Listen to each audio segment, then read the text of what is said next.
the Airbnb host from hell. Mia and Eric pack their belongings into the car.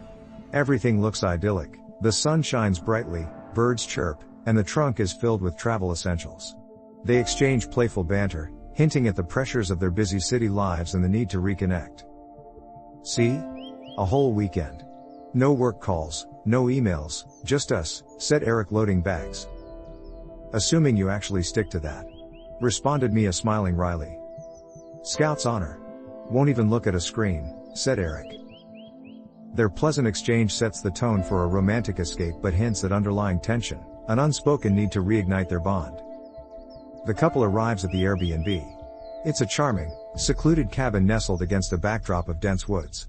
They step out of the car, admiring their picture-perfect surroundings.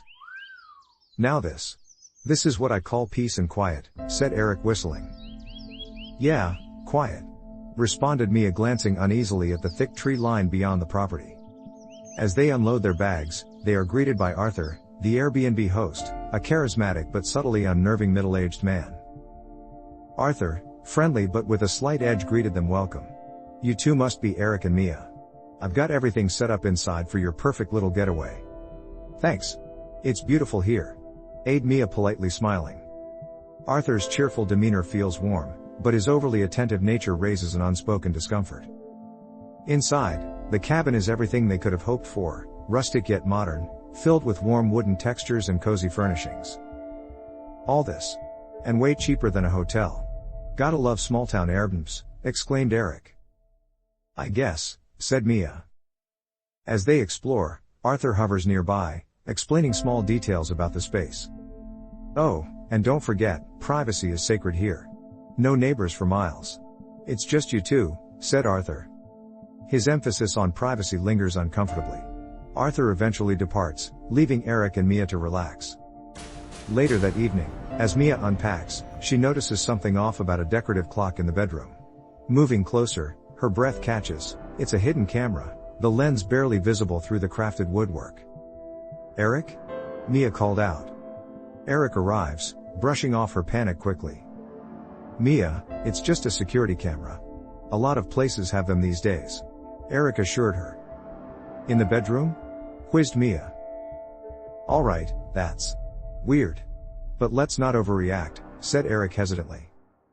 Mia is unsettled but reluctantly agrees, deciding not to let paranoia ruin their getaway, or so she thinks. The next day, Mia discovers another camera hidden in the bathroom. Shock transforms to dread as she finds yet another in the living room. Eric's skepticism is gone, replaced by growing unease. Okay. This is nuts. We're leaving now, said Eric, panicky. The couple tries to leave, but the door won't open. The lock is jammed, and the windows won't budge. Eric grabs his phone to call for help, but there's no signal. Arthur. What the hell is this? Said Eric, furiously yanking at the door. Do you think he's watching us right now? Said Mia, whispering, panicked. The cabin feels smaller and suffocating by the minute. As dread sets in, Arthur's calm, almost casual voice echoes through hidden speakers. Going somewhere so soon? I thought you two wanted a weekend away. Boomed Arthur's voice. Mia grabs Eric's arm tightly as Arthur chuckles in the background. Oh, and you'll find there's no use trying to break out. This is my home. I control everything here. Including you, said Arthur cruelly. Frantically, Mia and Eric search the cabin for tools, weapons, or answers. In their search, they find disturbing evidence, folders containing photos and video recordings of past couples who stayed in the cabin. Eric. Look at this. These people. They didn't leave either, said Mia, tearing up. No. We're not going to end up like them, said Eric, gritting his teeth. Arthur's voice returns, taunting them through the intercom system throughout the night. You know, Mia. You never tell him how you really feel. Mocked Arthur. Shut up. Screamed Mia, snapping out loud. Oh, come now. Don't blame me for the little cracks in your relationship. I'm just holding up the mirror, said Arthur. Fragile trust between Mia and Eric begins to fray as Arthur expertly manipulates their fears and insecurities. With ingenuity fueled by desperation, they plan their first attempt at escape. Eric suggests jamming the door mechanism with makeshift tools from the kitchen. Look, the lock can't be that complicated. If we can break it, we're out of here, said Eric.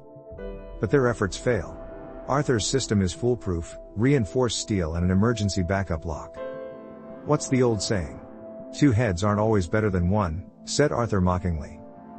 The adrenaline-charged tension breaks as Arthur makes his first physical appearance. He enters, towering and calm, a hunter savoring his prey. Eric charged at Arthur, "You sick bastard." Arthur expertly deflects and overpowers Eric, pinning him down effortlessly. Mia screams, scrambling for something to help. Watching the love of your life helpless. That's a special kind of torture, isn't it? Arthur said to Mia. Arthur restrains Eric, leaving him injured but alive. With Eric hurt, Mia realizes it's up to her to outmaneuver Arthur.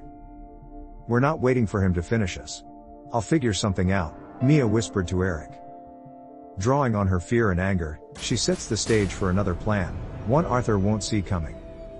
During an ominous exchange, Arthur details his twisted reasoning. Why do I do this? Because people don't deserve their masks. Behind all their nice words and smiles, their relationships are lies. I just peel it all away, said Arthur. His words reveal how deeply his actions are rooted in his obsession with control and exposing others' supposed hypocrisy. Using her surroundings, Mia improvises weapons and crafts a risky second escape attempt. You can't control what you don't expect, muttered Mia. She sets traps to distract Arthur and creates a window of opportunity for her and Eric to flee. In a heartbreaking moment, Eric realizes their plan won't work unless one of them creates a diversion. If I stay behind, you'll have time. Go. Don't look back, said Eric. Eric, no, I'm not leaving you, said Mia. Eric insists, forcing Mia to make a devastating choice. She reluctantly leaves. Mia breaks out into the woods, Arthur following close behind. Mia, voicing her fear, muttered, "Come on. Keep moving. Don't stop." Mia uses her wits to set one final trap in the forest, a precarious rig of branches and rocks. Mia crouched behind a thick oak, her breath steady as she listened for any sign of Arthur.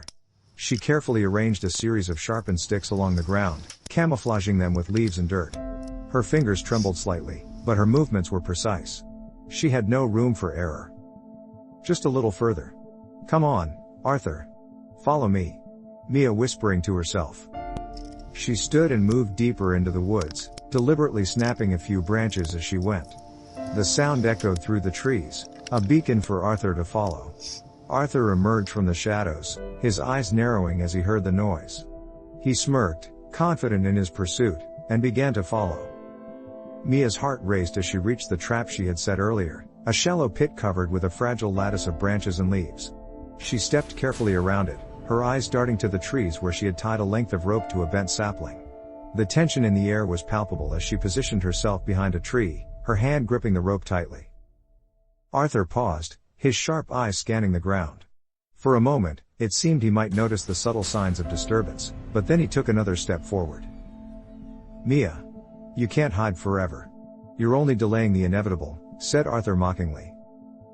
His voice was cold, dripping with arrogance. But Mia didn't respond. She held her breath, her fingers tightening around the rope. Arthur's foot hovered over the pit, then came down, and the ground gave way. Arthur let out a grunt of surprise as he fell into the pit, the sharpened stick slicing into his legs. With pained expression, he struggled to free himself, his hands clawing at the dirt walls. Mia didn't wait. She yanked the rope, releasing the sapling and sending a heavy log swinging toward the pit. The log struck Arthur with a sickening thud, knocking him back into the pit. He groaned, clutching his side, but Mia was already moving. She emerged from her hiding place, her face a mask of grim determination as she approached the edge of the pit. You'll regret this, Mia. Arthur gritted his teeth. Mia didn't respond. She grabbed a large rock and hurled it into the pit, aiming for his injured legs. Arthur cried out in pain, his voice echoing through the woods. She turned and ran, her expression a mix of fear and resolve. The forest seemed to blur around her as she sprinted through the trees, her legs burning with exertion. Behind her, she could hear Arthur's enraged shouts, but they grew fainter with every step. She could feel her heart pounding as her speed signaled urgency and desperation. Finally, she burst into a clearing, the moonlight bathing the open space in a silvery glow. In the distance, she could see the faint lights of a road. Her heart leapt with hope as she pushed herself harder, her feet pounding against the ground. Arthur was still trapped in the pit. His face was twisted with rage as he struggled to climb out, his movement slowed by his injuries. He glared in the direction Mia had gone, his voice a low growl. Arthur said to himself, this isn't over. But for now, it was. Mia reached the road, collapsing to her knees as a car approached. The headlights illuminated her exhausted, tear-streaked face as she waved her arms, desperate for help. The car stopped and a door opened, echoing in the silence. Mia had escaped. Mia sought for help and was taken to the police. Authorities arrive, raiding the cabin, rescue Eric and uncovering further horrors, including clues that Arthur may not have acted alone. The story ends with Mia sitting blankly in her hospital bed, scarred but alive. A figure, unmistakably familiar, watches her from across the hospital parking lot. For more of these stories, please subscribe to this channel to encourage us to produce more of these stories.